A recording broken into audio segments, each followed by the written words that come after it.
an Arab army has attacked from this side and is trying to get to Jerusalem. And so the Romans know that the Arabs, you're outnumbered, you're out-technology, you're out-moneyed, and you're facing two empires.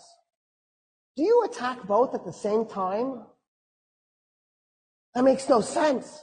But it's exactly what the Arabs did. They attacked. So he very politely backs his army up from the bridge in the ford and split it into 3 5,000-man units. He liked that. And he put one upriver, one downriver, and then pulled the other one away from the river. And he just waited. So the Persians and Romans start to cross the bridge they're also crossing the ford at the same time. And he waits, and he waits, and he waits. When 50,000 Persians and Romans had crossed the Euphrates, he blew a horn.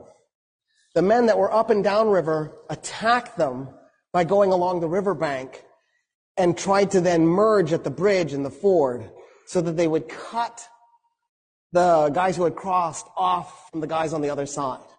Then what Khalid did was he took the 5,000 men who against 50,000 and he has them charge into him. And he had his men as thin as possible. And then he backs his men up. And then he charges again. And then he backs his men up. And he charges again. And every time his horses go in to those men, it compressed them a little bit. It compressed them a little bit more. So after a while, the Persians and the Romans are so compressed they can't move their arms, they can't swing their weapons.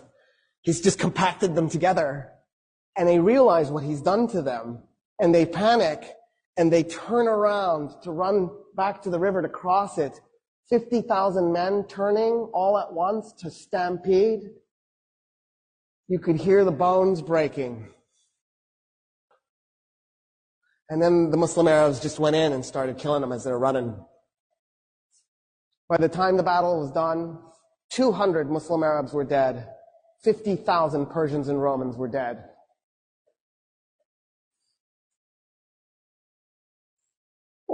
What is this?